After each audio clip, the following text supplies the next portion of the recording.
Abdi. You're welcome.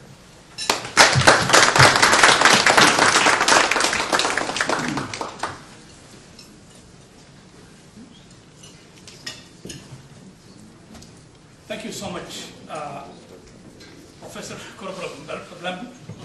And I also want to thank the organizing group and the community that has organized this wonderful gathering today. I think it's a very important project. And it's something that can change the thinking and the life of the community.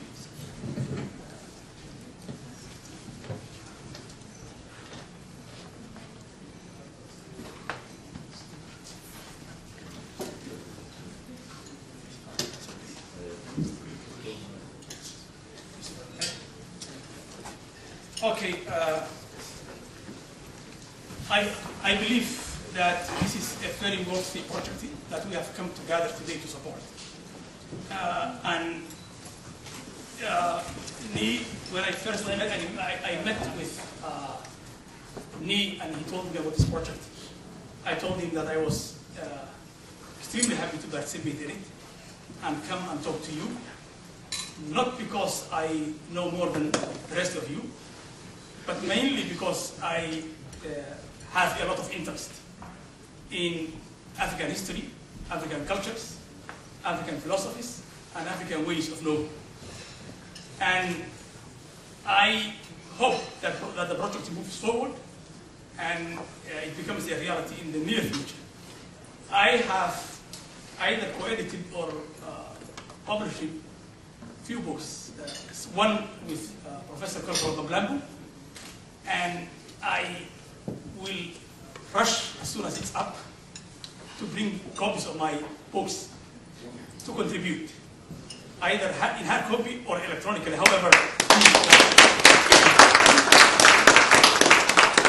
That will be a token, more or less, appreciation of what Ni is trying to achieve. In any community, anywhere in the world, it's leadership that takes the lead to change the situation of the community.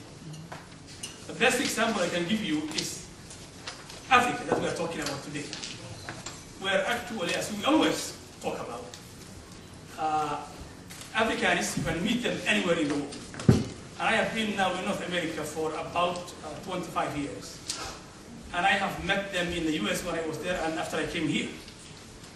And we are, and the facts speak for themselves, you know, as intelligent, as energetic, as determined as anybody else, anywhere in the world. But we have had, in the last 150 years, the problem of colonialism, which never helped. And in the last 60 years, what we call extensive African leadership liabilities, when we have not blessed with the best leadership, and therefore we are still not doing as much as we like in our contexts of life today. I want to say a few words about African philosophies, ways of reconstructing African philosophies, and ways of knowing, and doing that in a historic, more or less a socio-historical perspective. We have been sitting here for a while. I will not really take too much time, but I hope to take maybe 25 to 30 minutes to just to share ideas with you. Now, I'm a professor at the University of Alberta, so sometimes the way we talk is highly academic, and people don't understand what we're talking about. So I will try as much as possible to be more intelligent and more civilized than a professor. So you're going to bear with me. Philosophy is a way of learning, a way of knowing, a way of understanding, a way of explaining, a way of perceiving, and a way of doing. So in a nutshell, therefore, when you talk about philosophy, you are talking about the way people learn and live.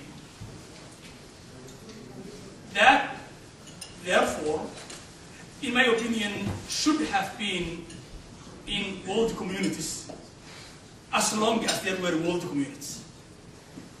Because people in different contexts and in different historical periods and in different geographical locations always think about their world. They design ways of responding to their social and physical environments.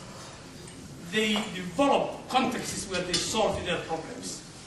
And they arrange important platforms that give them a futuristic look in terms of what they want to do.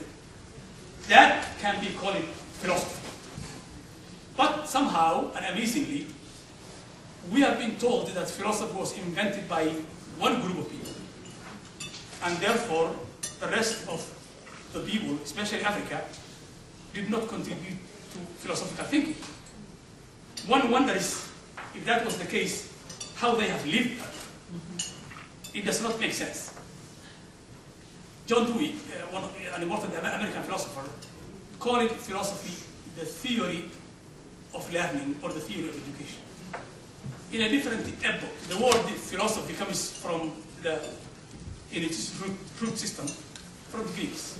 So if philosophy is love of wisdom, I will ask you to find any people who love wisdom more than Africans.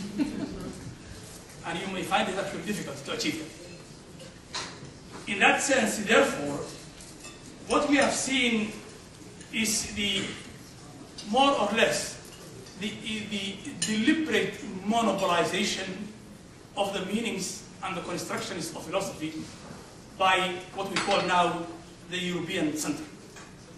So much so that in many countries today, in schools and universities and colleges, we are taught that philosophy actually has been organized by the Greeks in 300 BC, 350 BC, 400 BC.